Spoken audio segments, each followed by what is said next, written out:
Yeah, we'll do it live. We'll do it live. Do it live. Doing it live. Podcast Super Friends. We're back again. Hi, and welcome back. It's like we say welcome back, but it's like the only person who went away was me. But I'm back. Welcome back to the North American continent, Matt. Well, I'm glad you didn't forget how to speak English. Yeah, I also didn't practice a lot of Spanish other than ordering my food. But I margarita, taco, por favor.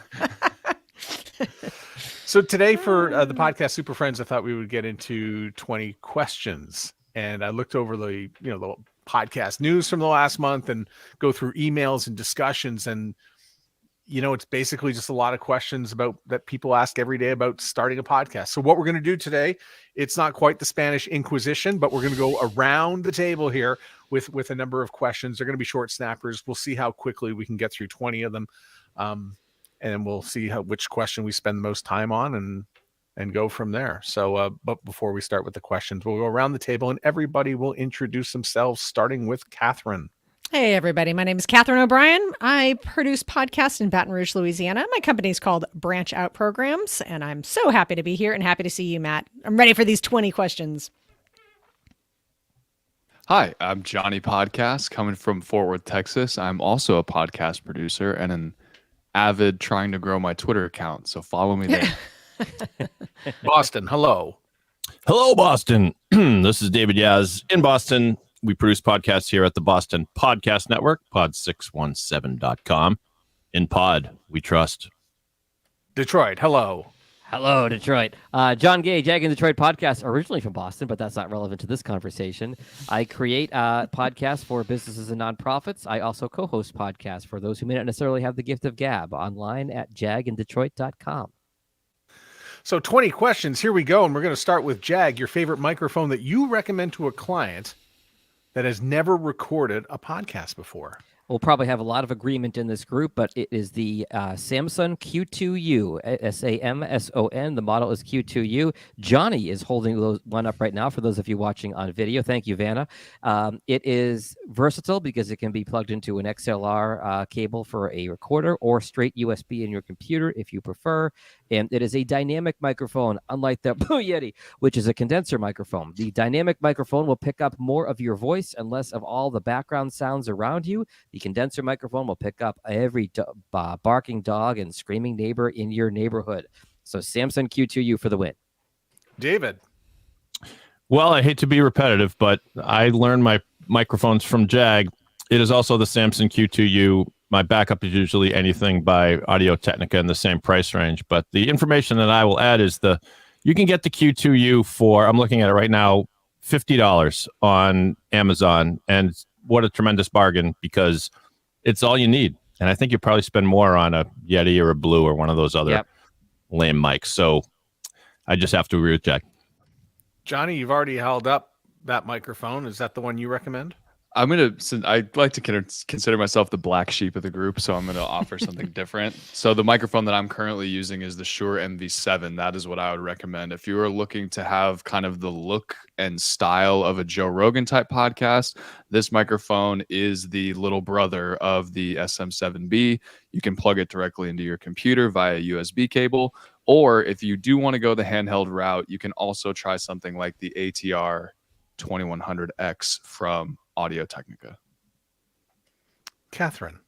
Well, Johnny just stole it right at the last second. The Audio-Technica 2100X is a great, right in the middle of there. I would say we've covered some good, better, best. We got some good, better, and best choices for people, especially if they're getting started. Of course, you can spend as much money as you want on a microphone, but we've given you a couple of options, 2 options that are great under $100 and one that is probably, $250 for the Shure? Yeah. So yeah, it depends on your price range. You can go 100 or up to 400 or 500. Yeah, Jag, but I like it. Good. Jag, what mic are you using right now? This is actually the Shure MV7, which I upgraded in my office. I have an SM7B downstairs. Those in my studio, those are about 400. The MV7 that I'm on right now is about 200. Same as Johnny right now. Doesn't stick to his own advice. Offers no, one the microphone, question buys was, a different one. The for question himself. was for a new podcaster just starting out. I for upgraded. a client, yeah. Yes. Yeah. I'm not going to make an offering of any sort. I'm just going to say and pat myself on the back for rescuing 2 clients from the Blue Yeti this week. 2 of them showed up and they had Blue Yetis, and I said they'd actually recorded some episodes. And I said, these mics aren't even A, on, and B, you're not even talking to the right end of them. That's the best setting for a Blue Yeti is off. I feel like owning a Blue Yeti is like the prerequisite to wanting to start a podcast. I feel like you have to buy the Blue Yeti first, and then you go, oh, I should start a podcast. It's a rite of passage, right? Yeah. Well, and Jag knows this. I've actually started, when I give materials to potential clients or just resources to people who are interested in podcasting, I actually now have a link to a very helpful video that will show people exactly how to use the Blue Yeti to get the best sound out of it, because it's not intuitive, and especially if it's your first mic, you might be a little bit in the dark. So I've just started sending that out for the people who have the Blue Yeti, who want to do podcasting until they get the mics that we're recommending. That link is now on my podcast equipment recommendation page. So thank you, Catherine. And even the term side address microphone still sails over my head. Right.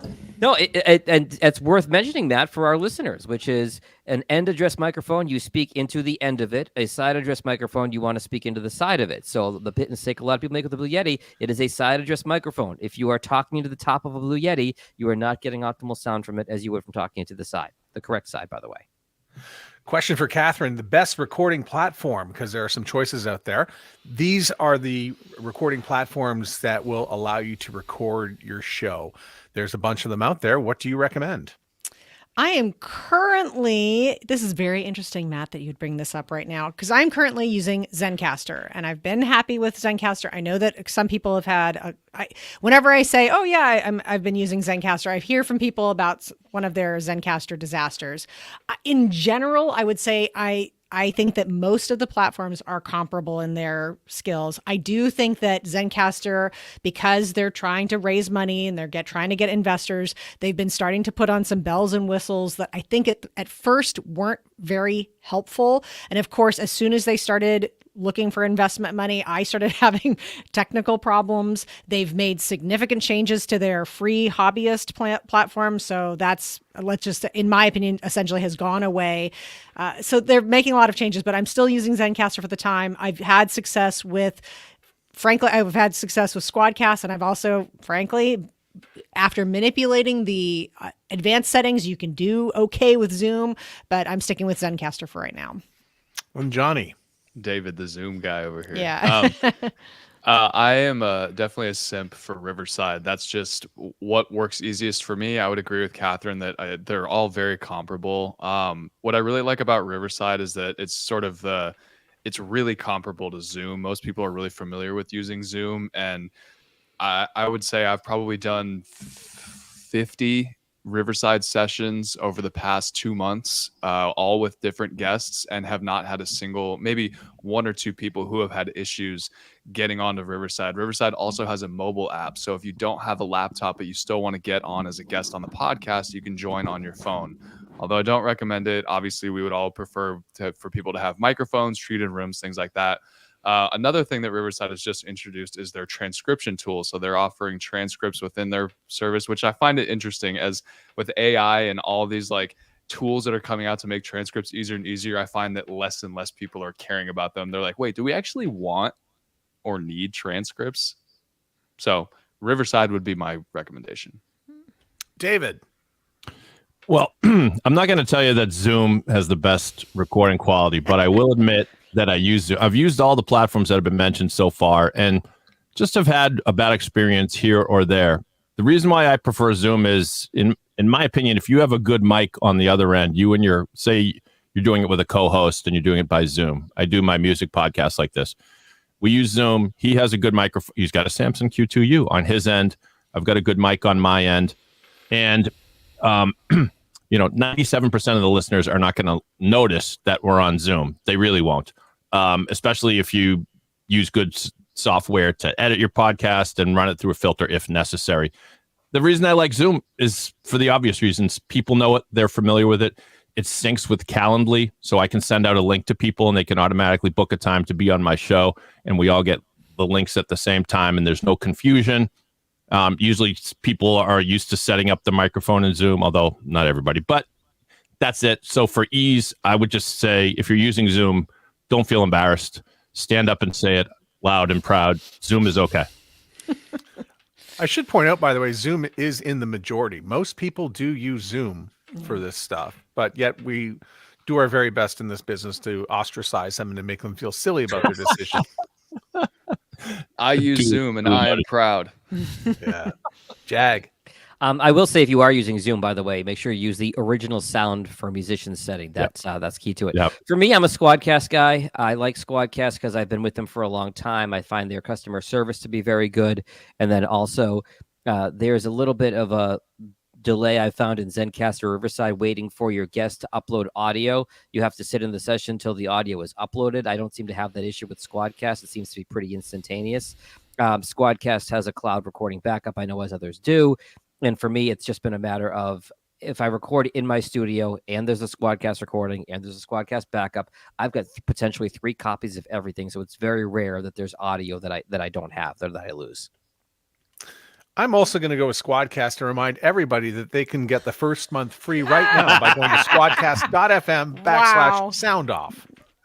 Wow. Well played. Thank you. Thank you. Matt wrote these questions, right? Yeah.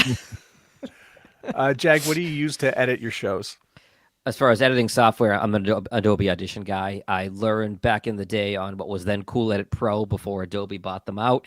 And so just because I've learned on it, that's the software that I like. That's the software I use. The best advice I've ever heard is the best digital audio workstation software is the one you like. I hate Audacity. I know people that love it and make beautiful music or beautiful podcasts with it. But for me, I'm a great living just off of Audacity. Yeah, I am an Adobe Audition guy, and I also have plugins from RX for Isotope RX for some higher end stuff, and then I've used the Descript Studio sound feature and the enhancement in Adobe as well. But Adobe Audition for the win for me.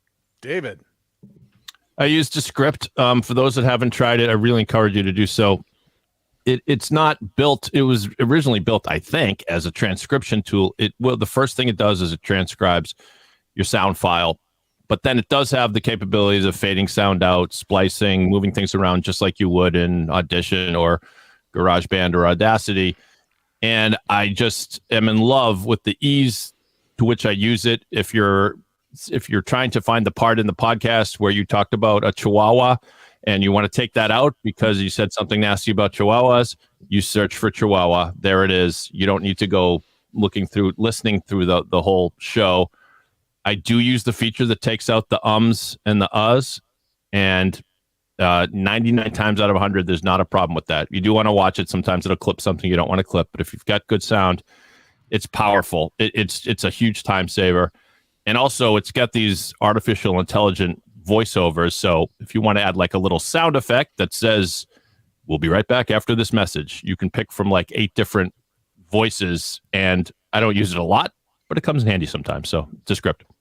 So have you used the part of it, because you mentioned the AI part, where maybe the guest or the host got the dog wrong. It's not Chihuahua. You wanted to say golden retriever.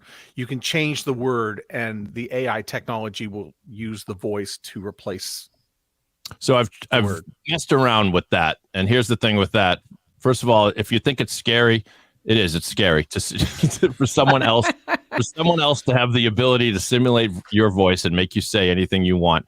What Descript does is only allows you to do your own voice. Now, granted, if you gave your credentials to someone else, they could do it, but you have to read a script that goes about 10 minutes. And then it can, in fact, simulate your voice saying Chihuahua or really anything under the sun. It's not perfect yet. If I typed out the Gettysburg Address and had me say it, a lot of the intonation would be wrong. Some of the emphasis would be on the wrong words. But in a pinch, you can use it if it's your own voice and you've gone through the steps for Descript to create a robot version of you. It's fun to play. What do you use? I have my master's degree in Logic Pro X after getting my bachelor's from GarageBand. So started on GarageBand just because that's the free version. But if you're an Apple Mac user, it's the Apple version of Adobe Audition. So again, it's like Jag said, it's whatever's easiest for you to use. It costs $200. It's a one-time payment, which I find to be an advantage over the Adobe Suite. The Adobe Suite is a monthly subscription versus Logic. You pay it once and you have it forever. I'm also a huge plugin nerd. I love to use Crumple Pop plugins, Isotope as well. Waves has a ton of really great plugins. And then in terms of learning that stuff, I don't really think any of us went to school to learn this stuff. A lot of it is just self-taught. You find out what works. You find out how to make great sound, how to use compression. It's all by trial and error, or you hire somebody like us. However, I'm also in the camp with David as well.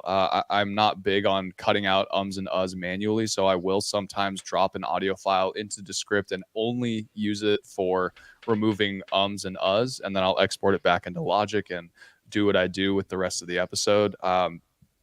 David, I didn't realize how powerful Descript actually was. I feel like you should do like a masterclass video course on everything that you can actually do with Descript. It's crazy. It's like I said, just a huge time saver. Johnny, can you mentioned some of those plugins, but I don't know what they do. Give us an example. Right. So, like for example, Crumple Pop has a plugin called Echo Remover. So that pulls the echo out. It's essentially a de-reverb tool. And then for Isotope, I really love the de-plosive tool, the de-essing tool. And then in Isotope RX, I think it's 10. They offered an audio restoration tool where it has a different type of de-reverb tool, which I have found works a lot better on voices that are not recorded with a microphone, but recorded with either AirPods or the computer speaker. The dialogue de-reverb, right? Yeah. And then on Waves, I really love the CLA2, which is a great compressor tool as well. And then I have one called the Elixir from a different company that I bought the plugin from, but that essentially allows me to stop clipping and peaking at -3 decibels, which I found is a really great audio to, if somebody yells or laughs in a podcast, it can really hurt the person's ears if you're not skilled in using compression. And I think that really is the biggest thing that you need to learn, is being able to stop someone's audio from going above a certain threshold. That is really what's the most key. And if you can do that and remove echo, and then you go into the next level of like removing plosives or mouth clicking, mouth declick is another great tool as well. All of that combined with a nice microphone, you're going to have a really great sounding podcast. By the way, Jag mentioned the studio sound function in Descript, and Jag, I think you might have introduced me to that in the first place also. I'm not sure. Maybe we discovered it about the same time, but it is an absolute game changer, particularly if you're recording something where the other person doesn't have a microphone. And whether it's Zoom or any other platform, if they just sound like they're distant and fuzzy, it can rescue your pod. It's amazing. You do have to watch it because occasionally it can give the person a lisp that you probably don't want them to. Yeah, it can pull out S's, which is dangerous. Yeah. And also these AI things, they're always updating. So if you use Descript, you'll see there's a new version of Descript. You want to upgrade, and it'll restart and upgrade your Descript. So they're always tweaking it, and some of the tweaks honestly are better than others. The reason for that you get that kind of ething sound is when you put too much on the de-ether, that gives it, because it's muting so much of that that sharp S sound. Yeah, it overcorrects. You really have to fine tune that, which is, for certain people that tool works, the studio sound. I like to get a lot more surgical with it, with the actual tool, and get, really deep down into it. Mm-hmm. Catherine, what do you use?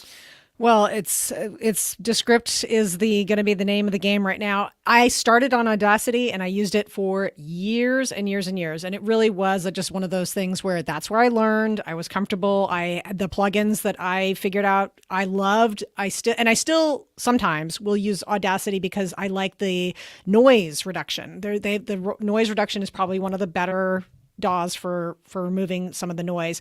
There's a great plugin for compressing dynamics that I also really like, that is kind of like my secret sauce rescue if I ever need to do any sort of rescuing. But the ease of Descript has been very enticing. And so that's one of my projects this month, is I'm actually going through some of the tutorials of Descript to learn all of the powerful functions, because like many of us, because I was autodidact, I learned podcast production on my own and learned with Audacity.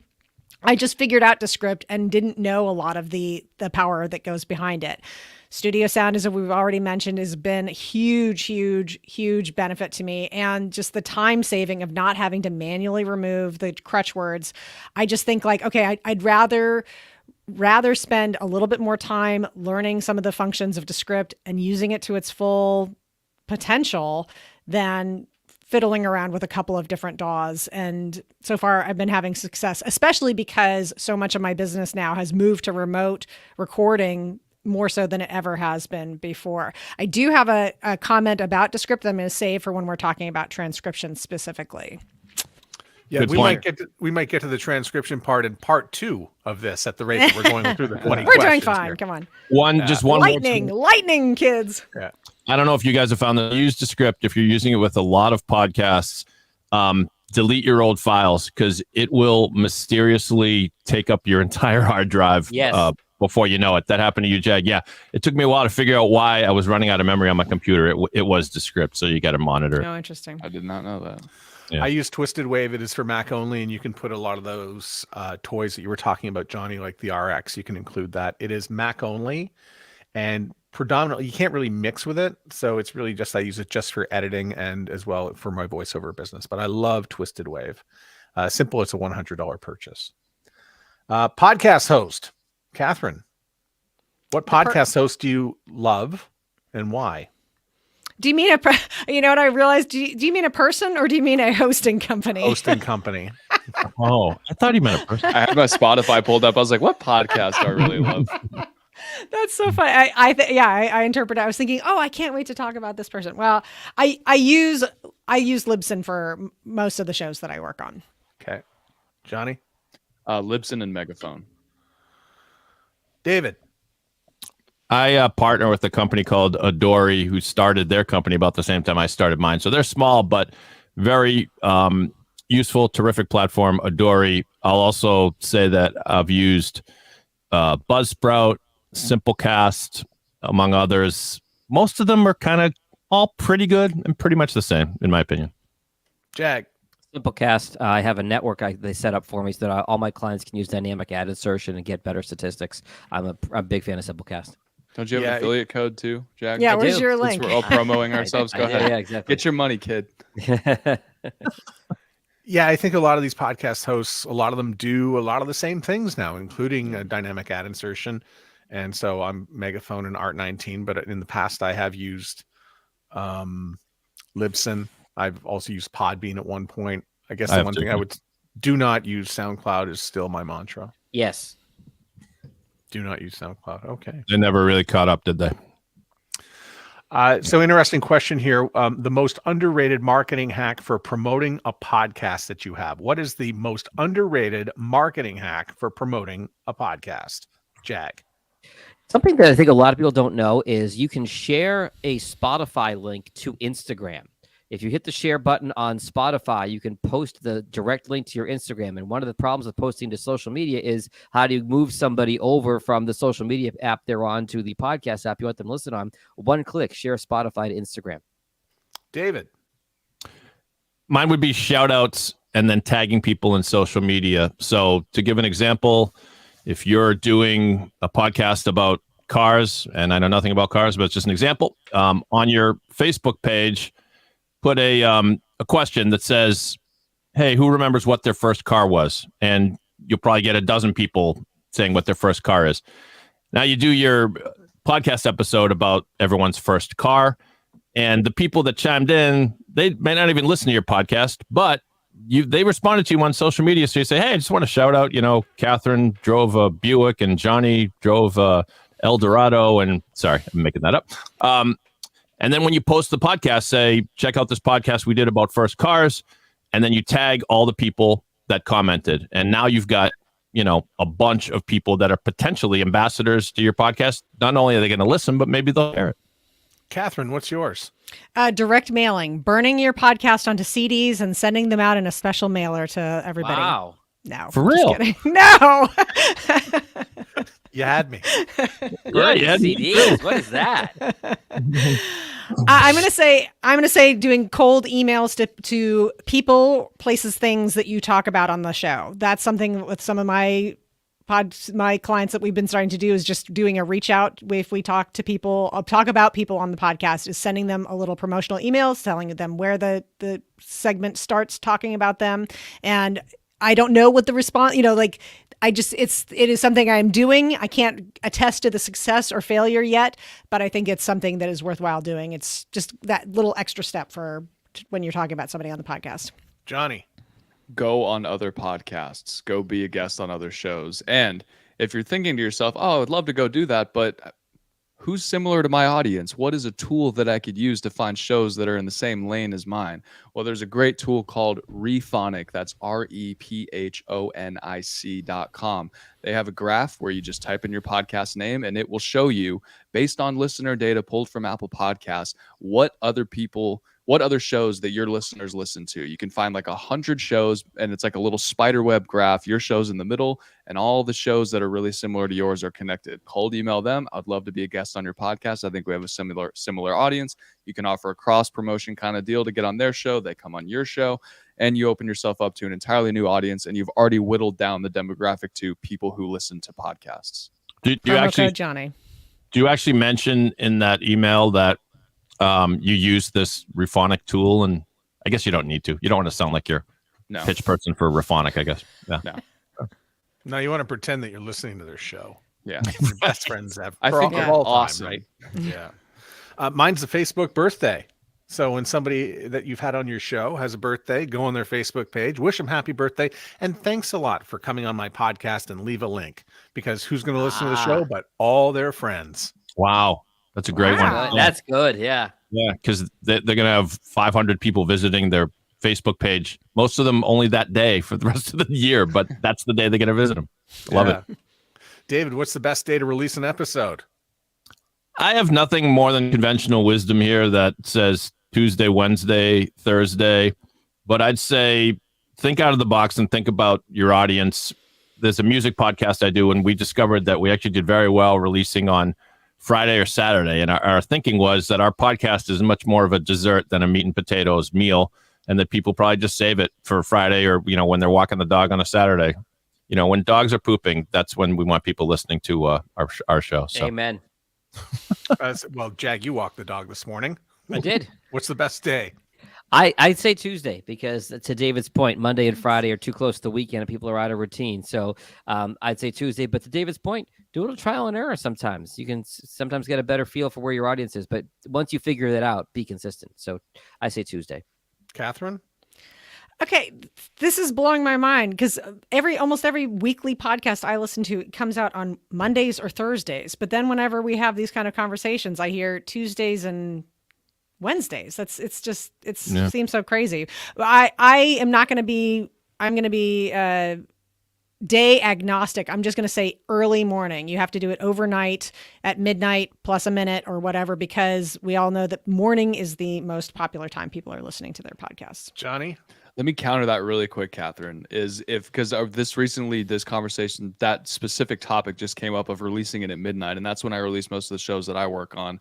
However, the counter argument to that is if someone decides to release their episode at 4 a.m. or 5 a.m. or 6 a.m., everyone's still waking up at 6:30 in the morning. Right. Their show is now at the top of their feed versus I now have to scroll down to yours that was released at midnight if I'm subscribed to a bunch of different podcasts. So something to think about. As for days of release, I would say release it on the day that you can stick to consistently. I'm a fan of 6 a.m. as well. I'll co-sign on that. I'm a fan of 1 a.m. I want it there overnight. I want them waking up to it. I don't think that there's a bunch of episodes that really sort of pop up the way that they used to. I want it to get everywhere. And also, my 1 a.m. is somebody else's 7 a.m. in Spain. So none of us are international podcasters like you, Matt. No, but I'm number one in Nigeria. Watch out. Watch out. You're huge in Nigeria. Yeah. And by the way, most of my clients request Tuesday, just because I think it's the easier marketing day, and you can still get an ask out of people, hey, listen to this podcast, as opposed to if you do it on Thursday, there's less time in the week for people to make a plan to listen to the show. But the correct answer, by the way, is to release it today. Today's Tuesday. Whatever today is. Yeah. Catherine, what was the very first podcast you produced for someone else? Well, the very first podcast I produced for somebody else was the Pawcast, which I did for Friends of the Annals Baton Rouge. But then the first podcast that I was paid to do is Solo Travel Talk for Astrid Clements, who is a travel writer. Jag? what is that called? It's called Living with Cystic Fibrosis. Laura Bonnell, my very first client, she has 2 daughters with cystic fibrosis. She has a foundation, and she puts together a tremendous podcast talking to people in the cystic fibrosis community. I have learned a lot about this horrible disease through this podcast. She's been a great client for 4 or 5 years now. Johnny. December of 2018, The Fort with Chris Powers. Still a client of mine today. We just released episode 275 today. Woo, woo, woo, woo. Wow. He has crossed Tuesday. over 1 million downloads, and he's kicking ass. Good job. David. The Canna Mom Show featuring Joyce Gerber. So she interviews women who have done well in the cannabis industry. It's anything but a stoner podcast. It's very much about the business of cannabis, but I have learned a lot about cannabis over the years, and God bless her, weekly, almost without exception. Sometimes she takes a few weeks in the summers off, but still doing it, still going strong. Excellent. Mine was Your Gut Reaction with Marla Barr, which was released right around July of 2018. Hasn't pod faded, but we haven't produced an episode now in about 8 months. So hopefully that one will restart again soon. But by the way, that question was inspired by Steve Pratt, who told me at a conference that you never forget your first when it comes to making a podcast. Do you ever go back and listen to the old ones you produced and say, "Oh my God, it's garbage"? Because I do. sucked. Oh, I say to myself, "Why did I let that person talk on that microphone? Why did I post this? What was I thinking?" Every podcast host who's done 10 episodes hates the way their first one sounded, and us editors and producers were all the same way. That's right. So just dive right in. Don't stop trying to make your first episode perfect, people, because no matter what you do, episodes 2, 3, 4, episodes 21, 31, 100, they're all going to be better than your first one. Johnny, what's the one thing you wish podcasters would stop doing? Saying All right. David? I thought. Oh, sorry, I got confused. This is a real question. I know. I wish they would stop stammering and avoiding the question like this podcaster is doing. I don't like the throat clearing stuff going on at the beginning of a show unless you've really earned it. In other words, if I click on a podcast and I want to know the 3 ways to help make my car go faster or whatever. I don't know why I keep talking about cars, but the 3 ways to make my peanut butter sandwich taste better. I want to hear those 3 things. I don't want to hear the host talking about how they got up this morning and shoveled the snow. And did you hear about how the Clippers did last night? Come on, get to the point. Catherine? this is a little bit from the host side of things. I'm really tired of podcast hosts debating all of the things about the video podcast and the audio podcast. I'm really very, very tired of that conversation completely. And you know what? I'm getting a little sick of podcasts that are just chock-a-block with ads. That is starting to get to me as well. Jag. Using a Blue Yeti microphone. I knew he was going to say that. You all knew I was going to say that. My Really? lifelong crusade against The Blue Yeti rep that watches this stream. I knew know. you We're were never gonna going to say get a that. sponsor for. Hey, Matt, I don't know if we'll get to this later, and I know we still need your answer, but if we could spend maybe 90 seconds on what Catherine said about ads, because I struggle with this. I've got a podcast that has as many as 8 ads, and it's almost simply too many. But Yeah. I don't know if you think it's worth talking about how you space those out. Well, I actually, Jag and I would have just flunked match game because I thought he was going to say for podcasters to stop asking for ratings and reviews. Yeah, that too. Okay, that's number 2 on my list. So yeah, but I'm taking that answer and that's my answer. But to that, I don't mind talking, David. Let's talk a little bit about ads for a second. Catherine's point. So what's the problem with ads and how do we fix it? I worry about the pre-roll ads because, especially for a podcast that's still in its first year, I want to get to the meat. I know it's become part of the industry to have a couple ads pre-roll, but if you're Rogan, you can get away with that. So I tend to pick two mid-roll spots and no more than 60 seconds each. That's what I aspire to, but I'm not necessarily right. That's just my taste. I'll jump in. I'll say that Pre-rolls are not great in my opinion, because your first minute of your podcast is your first impression, and especially of your most recent episode. In most cases, somebody finds your podcast, they check it out, the first thing they hear is ads. That's going to turn them off. So I hear what you're saying, David. I'm going to play. if you- Hold on. I want to play devil's advocate really quick. One, the host gets money for having ads. You're going to make the most amount of money by selling pre-roll ads. If the listener doesn't like the ads but loves your podcast, they'll skip through them. Fair, but I just worry about building audience. And Yeah, that's existing listeners versus new Right. listeners is what we're debating here, I think. Time Well- codes. Put in time codes. First question starts here. Touch that. Skip everything. well, does anybody worry about how we're all encouraging our clients to be on YouTube? If you're on YouTube, when the typical user clicks on the podcast, they're going to get an ad, a YouTube ad before the Not till podcast they- even starts. So you get Not till YouTube they ad. hit 1,000 subs. No, pretty much any YouTube video has unless you're a premium user, we're all watching a 15-second ad, right? Okay. I don't know. I use YouTube Premium. You know, Well, let me pop in here. So there's like a little bit of a combination of what you guys are talking about. So I listen to some podcasts where the host of the show will do some host read ads that are built into the show.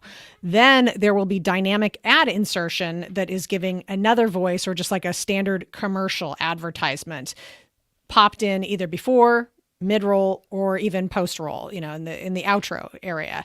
And I, for years as a podcast lover, I have been diligent about listening to the ads because I saw it as part of my support of the show that I was liked. I have bought things using promo codes that I might not otherwise buy because I'm supporting the shows that I like. So I'm one of those people. I want to support the podcasting.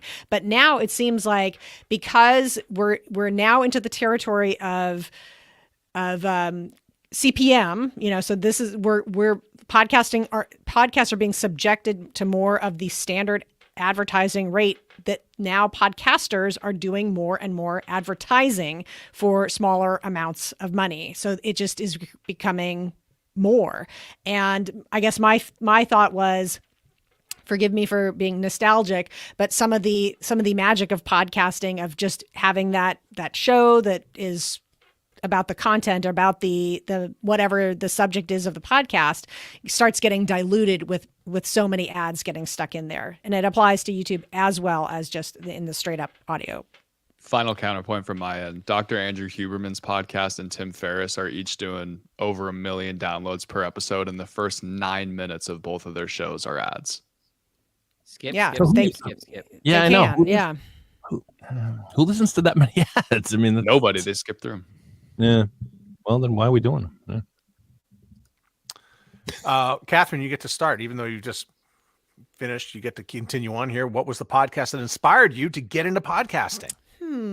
I think probably, I think Adam Carolla, because Adam Carolla was on morning radio in Los Angeles, and like so many radio jobs, he did the podcast. He made the jump to podcasting, and it was the first one that I sort of watched in real time become successful. I also was a fan of public radio that were also releasing their show as a podcast, and it was just sort of like, what is this podcasting thing? It took me a while to get it, but I think Adam Carolla was the first one that I watched that was exclusively doing podcasting. Jag? Probably the Daily for the New York Times. That was the first one I listened to religiously. They do such a great job every morning on deep dive on one particular topic. David? Mine, Catherine stole my thunder. Adam Carolla was the one that got me into it, because I realized in listening to the Adam Carolla show, even if he didn't have a guest that was entertaining, he was so talented in just the art of conversation and observing everyday things with his two sidekicks. That interplay, that the art of that conversation became the reason for tuning in. There's one other I'll mention, and it was a short run podcast. It was by comedian Jeff Garland, who most people know from Curb Your Enthusiasm. He's Larry's agent, but he did a series of conversations recorded live at Largo in LA, and he made it into this podcast series called By the Way. And what was interesting was he would be talking to his guest. The guest would share a story. Jeff Garland would say, that reminds me of that. And he would tell a story. And one time the guest was like, I thought I was being interviewed. And Jeff Garland says, no, it's a conversation. It's a conversation. And that really, to me, is at the heart of podcasting. Is what I tell all my hosts is, don't be afraid to talk. The listeners want to hear from you too. It's your show. So there you go. Johnny. Congratulations with Chris D'Elia, a stand-up comedian who was since recently been canceled. But his was just kind of a solo ranting podcast, and he was just so good at just talking for an hour. And I just loved the medium of just hearing someone be so entertaining. And it's not music, it's not a YouTube video. It was just something different. And it just, I love it. Has he not been uncanceled yet?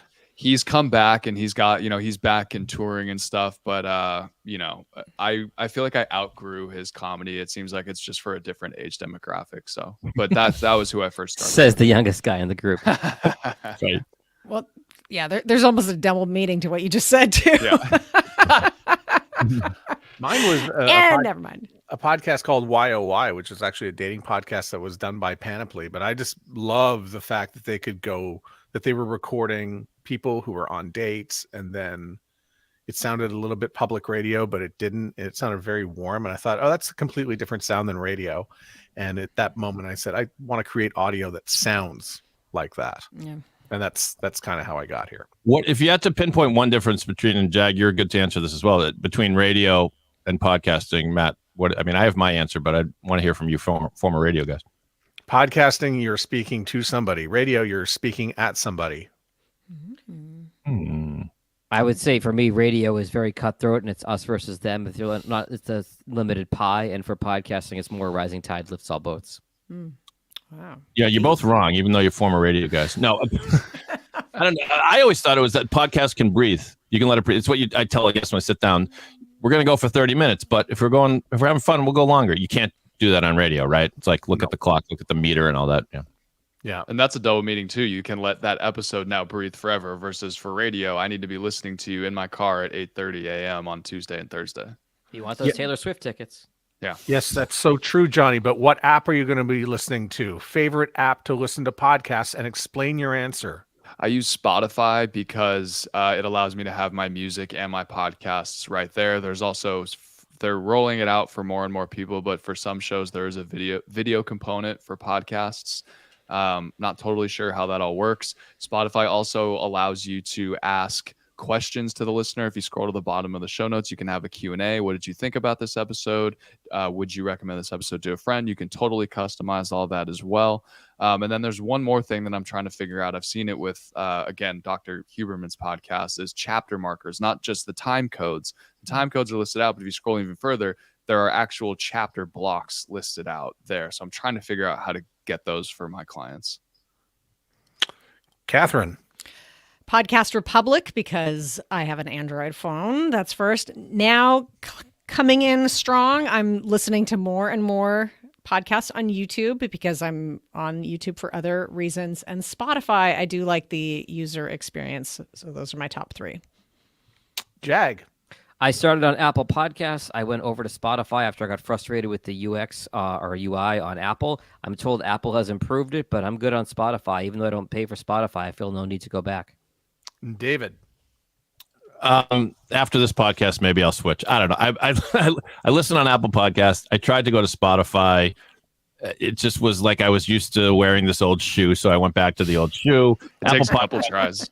It's true, yeah. It's you got to hit that Coke machine a few times before you tip it over. So I'm eager to hear more about what you can do on Spotify. It's a wonderful product. So Apple Podcast, but only out of familiarity. There are a lot of problems with it.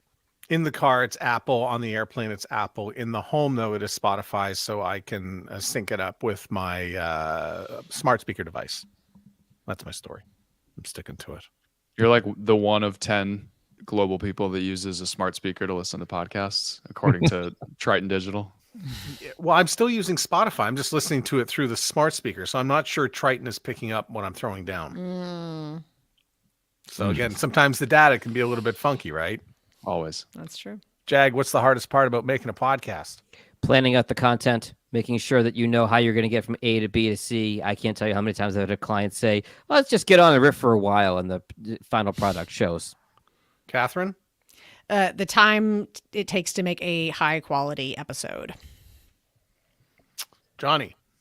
Dealing with a guest when you're recording remotely. They don't have a microphone. They have a shite internet connection, and their dog is barking in the background, and their newborn's on their lap. David? Oh, sorry. Is that your newborn? No, that was my newborn puppy. Scheduling guests. There's no way around it. It's a headache to try to stay on your cadence of posting and get guests lined up when you need to. So you got to be vigilant. Jag, I'm going to ask this. What was the question again? It was the hardest part. Oh, the answer is editing. It just takes so long, right? And especially if you're like David, who you get clients who just riff and go forever. Now you got 2 hours to edit, and that's going to be 4.5 hours. Mm-hmm. Jag, I think I know your answer with this one, but I want everyone to sort of name the podcast you've worked on that exceeded your expectations in terms of performance. And you mentioned the cystic fibrosis podcast. Was it that one or another one? It wasn't. Can I cheat and give you two? Yeah, go. Also, as I've mentioned in previous episodes, my WJPZ 50 podcast from my college radio station is now over 6,000 downloads for a real niche audience of folks that that would be tied to the radio station. But I'm going to give you another one, and that is the Marrow Masters podcast that I work on with the National Bone Marrow Transplant Link. This is a podcast providing resources to folks who have been through a bone marrow transplant. And we have, I'm looking at it right now on my screen, we have, I think 78 episodes. And in 78 episodes, we have almost 20,000 downloads, because this is super serving a community, and they are spreading it within the community, this resource with information for people who have had a bone marrow transplant. So the Marrow Masters podcast for me. Catherine? I have to say, living love it by far. First of all, I've been having this phenomenal relationship working with the host of the show, Jessica, who works at this independent school based in Atlanta, Georgia. And she gets the most incredible feedback week after week after week regarding this show. She's had alumni who have not been in contact with the school say this is the first thing that made them feel connected to the school in a decade. We've heard from parents. We've heard from prospective families. We've heard from people who want to work at the school. I actually asked her, I said, are you making these up, these letters and these cards that you're getting? Because I'm just blown away by how much impact this show is having. And in fact, they were profiled in the Atlanta Journal-Constitution paper based on the show. It's just been just tremendous. And I am so grateful to be a part of that show. Johnny?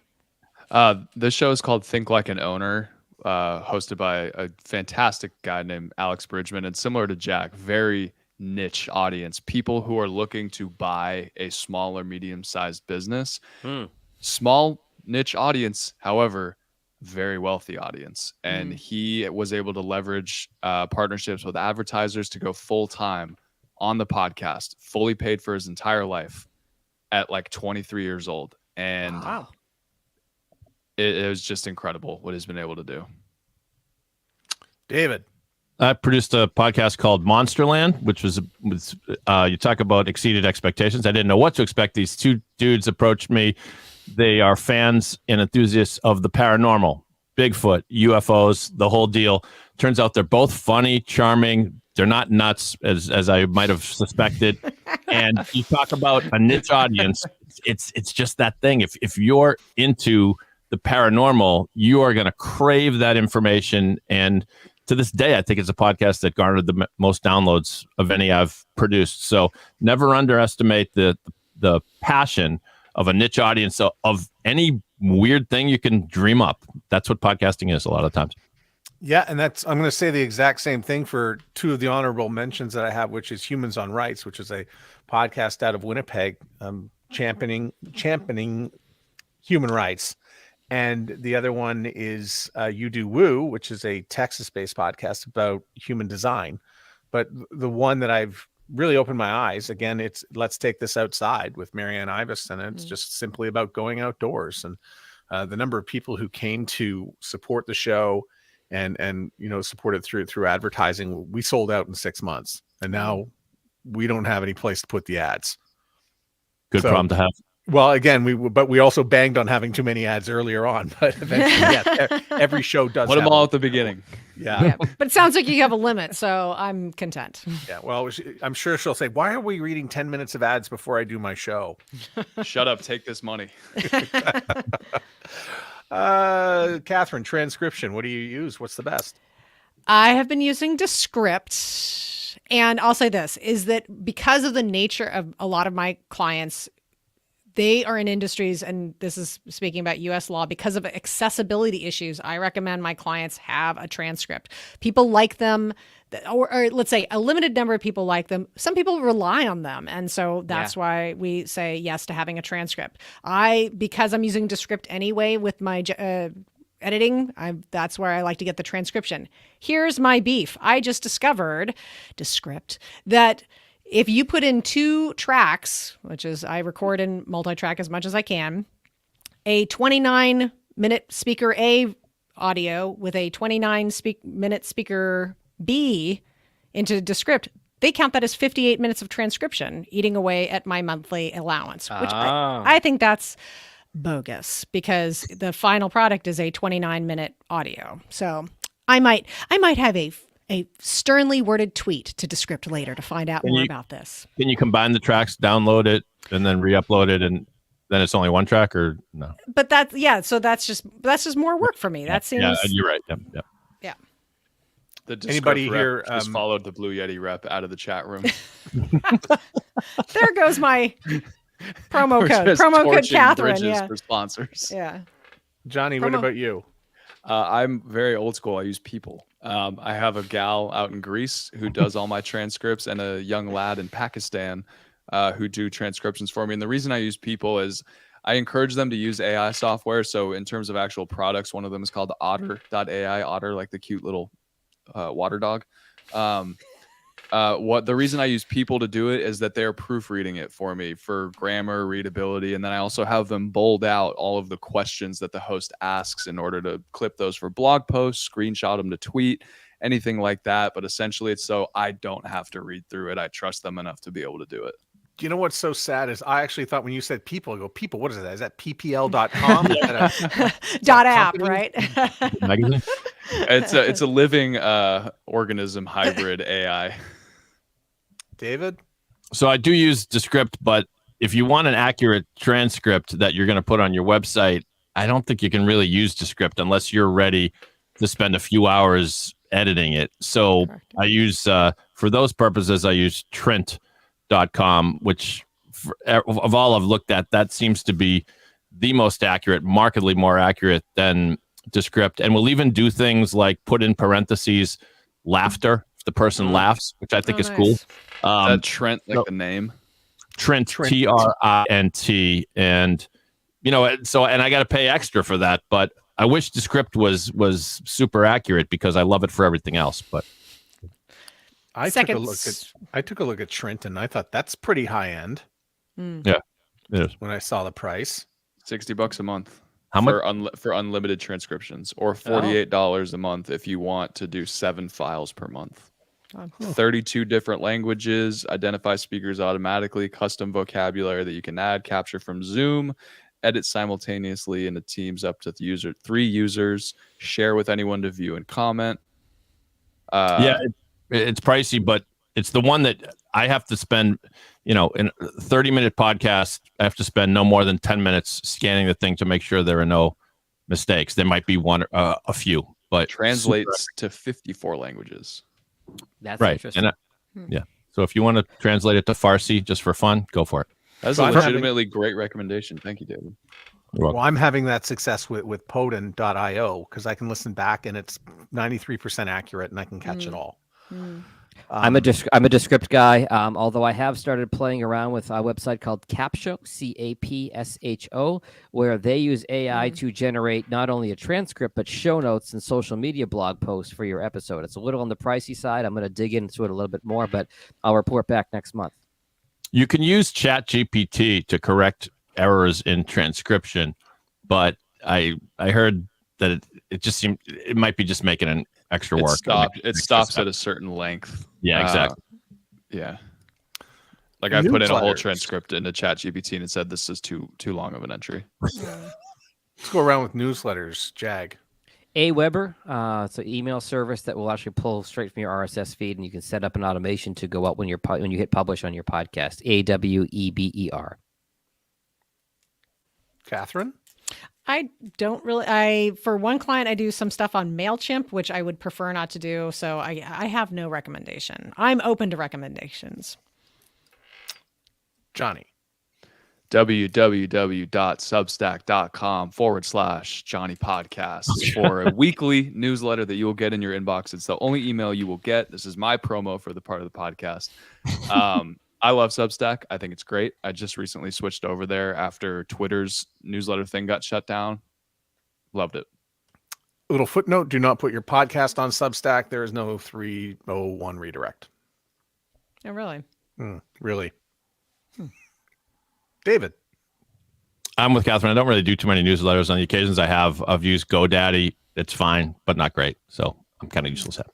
I'm going to remain a little bit agnostic with this too. I use MailChimp, but Substack, if I started today, I would probably start with Substack. You only get to use one social media platform to promote all your shows forever. What will you use, Catherine? I have to just say Twitter. It's too podcasty. Johnny. You already know my answer. The tweet man. Jag. Twitter is the most valuable. I think has the most valuable audience. You have to find the right audience, but I think that the most high value people that are using social media are on Twitter. Get rid of all the politics. Get rid of all the social commentary stuff. When you find the right audience, they're on Twitter. You know, for me, it's funny. My gut was Twitter, but I'm going to actually change and say LinkedIn, because I think you can make some real meaningful connections on LinkedIn with hashtags in your network. David. I would also say LinkedIn, and especially if you're looking to appeal to a corporate audience. I've said this before, but when bank robber Willie Sutton asked why he robbed banks, he said, because that's where the money is. And if you had to pick one social media channel where corporations live, it's LinkedIn. So I was going to say Instagram, but you guys have convinced me it's Twitter and LinkedIn. That is all. Before we get to the next question, I want Johnny to explain to everybody what an interface is in the technical terms. An interface? Interface? Like a audio interface? Yes. Oh, okay, great. So an audio interface is when you're looking at microphones. Am I correct, Matt? Is that what you want me to talk about? Yes. Oh, okay, you were moving your hand like, what are you doing? So when you're looking at your microphone, you see the big plug-in, that's an XLR. Most microphones have the XLR option. Other microphones have the XLR and USB option. If you have the USB option, you can plug directly into your computer. If you only have the XLR option, don't worry, you are not out of luck. You can use what is called a USB audio interface like this. This is the Wave XLR. My XLR only microphone is running right into this fun little box that has a USB out that goes directly into my computer and allows me to use a really nice microphone on the internet to record remote podcasts. And I'm glad you explained that, by the way, because people don't, when we talk about this, people are like, well, why do I need this? Yeah. Go ahead, David. I was just going to say, certainly if you have a co-host and you're in the same room together, don't try to do this thing where you plug in two USB microphones into the same laptop. It can be done, I think, but not well. So what do you got there, Johnny? Recorder. This is a physical recorder. If you're in person together, you can use your XLR microphones to plug into this. This is the Zoom PodTrack P4. Yeah, I was going to say Zoom H4. Yep. So Catherine, that's your answer? Yes. Okay. I'm all right with the Zoom H5. All right. Jag.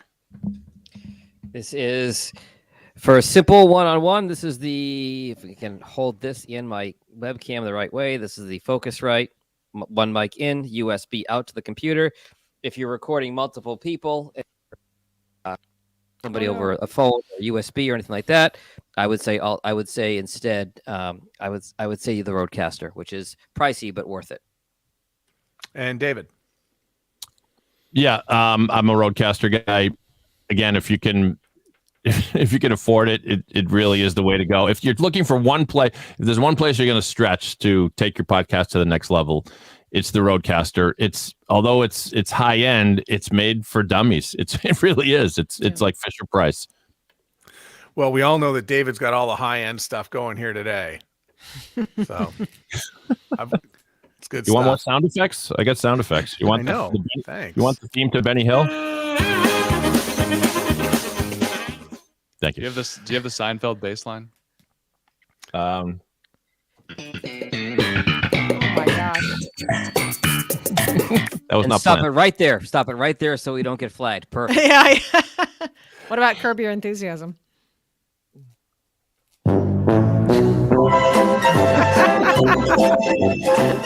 I'll go on. Would it be easier to ask the things that you don't have on the soundboard? Wow. It's a little demo of the Rodecaster. And this is Wow. why podcasting is better than radio, because if we're in radio, we're about to hit 60 minutes. We would have had to cut it off. We can keep going. Next question. Be time for WBZ News. Yeah. Nice Hey, reference. good call, yeah. What's the most overlooked way to monetize your podcast, Jag? Come back to me. I had to think about that for a second. Catherine, the most overlooked way to monetize your podcast. I'm going to say get them on your list because people still buy from the list. And so if there's a way that you can get people to opt into your email list, that is going to be long-term the best way to turn something into money. Johnny, There is a company out there for your podcast that aligns exactly with your niche, that is looking to market to your audience. You don't need to find 10 sponsors. You need to find one company to get your foot in the door that can become the title sponsor of your show. Build a relationship with them over time. Hey, I want you to be the exclusive sponsor of my show. I'll put you on my cover art. I'll call you out at the beginning of every episode. That's all you need.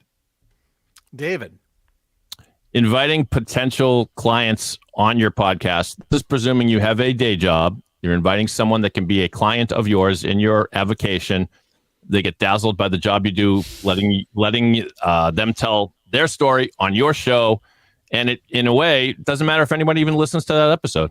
The client loved it, and they give you more business or whatever. There you go. mine is to actually show up. So it's to show up to a convention or a conference for your podcast. So if it's about radio, show up at a radio convention. If it's about widgets, go to the widgets convention, get in the middle of the whole thing and tell people about their podcast. You'll probably leave with possibly some partnership or ad deals.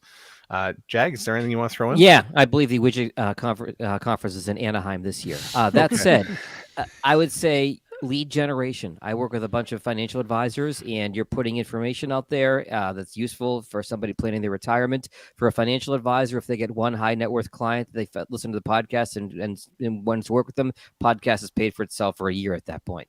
Yep. Headphones. What are your favorite headphones, David? Audio Technica.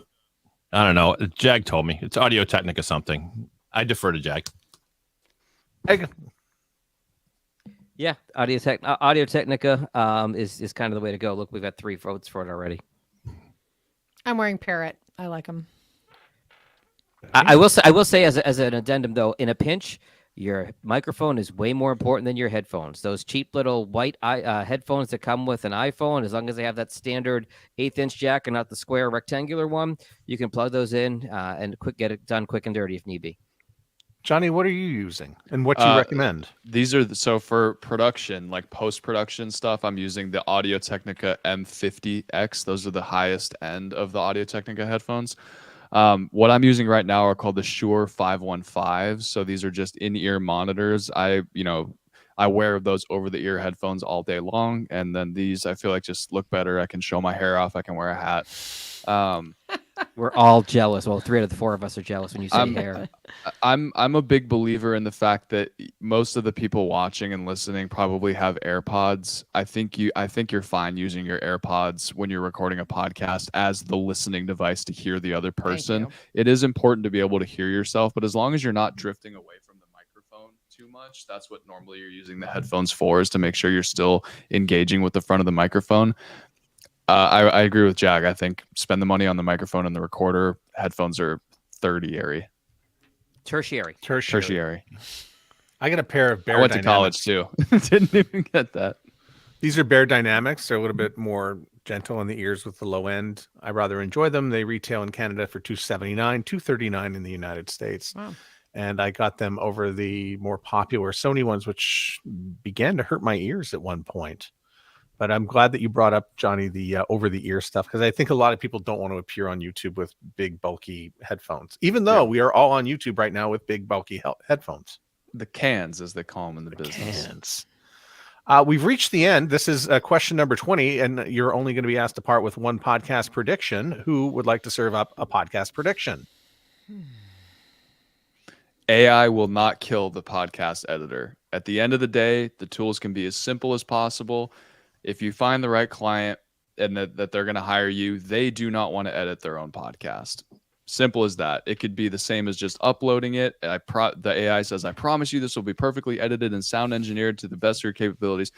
They're going to want a human looking at it at the end. So I like that. Hear, hear. Jag, you got one? I do. YouTube will incorporate RSS feeds by the end of 2023, and you will be able to count your podcast listens in YouTube and for your podcast host together in one place. David? I think the restrictions on using things like copyrighted music will continue to soften over the years, and I've noticed Spotify is sending out an email where they shrewdly will flag copyrighted material, but then allow you to click on a box that explains whether you're using it fairly or not. One of the great myths of copyright law is that you're not allowed to use any second shred or anything of copyright. It's not exactly true. There's a thing called fair use. So it's not a bold prediction, but that's mine. Catherine, do you have one? Yes. And of course, because it's me, it's sort of philosophical in nature. I think that we're going to see, for the next year, let's say, there's going to be more decentralization in podcasting.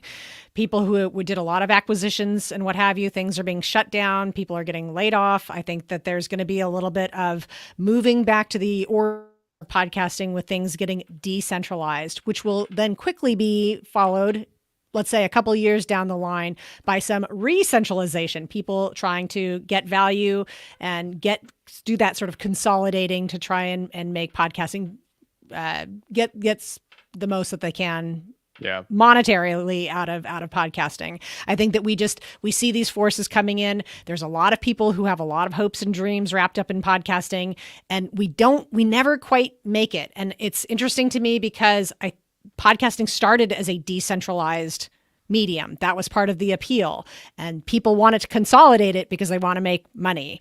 And it's just going to be this little bit of a back and forth on that for the next couple of years. So my podcast prediction is no good anymore. Jag ruined it because his prediction was more specific than what mine was going to be. And I was just going to say YouTube is going to be looking for a new podcast strategy within a year. But Jag took it a step further and just mentioned and said, and correctly so, I believe, is that it will include RSS feeds at some point. So. Oh, I'm sorry. I have one more prediction. The Podcast Superfriends are going to be just the go-to resource for everybody who wants to know about podcasting. When I think of the army of people screaming fair use, let me play music and sound effects on my podcast, I imagine David on the lead horse with his face painted blue and white like Braveheart. Follow me up the mountain, boys. Pulling his with a roadcaster under his arm. You'll never take my music. Right. Right. All right, we've hit the end. This is where we say goodbye and everybody reminds everybody who they are. We will start with Catherine and we will go clockwise around and thank everybody and tell everybody where you can be found. Okay, and after hours, this will be a teaser for our audience. I have an idea for an upcoming episode. But my name is Catherine O'Brien. It's been my pleasure being with you. I want Twitter followers too, so follow me. Hello, Catherine O on Twitter, and my company is Branch Out Programs. branchoutprograms.com. I'm Johnny. You can find me on Substack when you search Johnny Podcast. Go subscribe. Pod617.com, the Boston Podcast Network. And another one. John Gay, Jag in Detroit Podcast, jagindetroit.com, or on Twitter at Jag in Detroit. Matt Kundle, the Sound Off Media Company, and also the Sound Off Podcast Network out of Winnipeg, Canada. That's it. Thanks, everyone.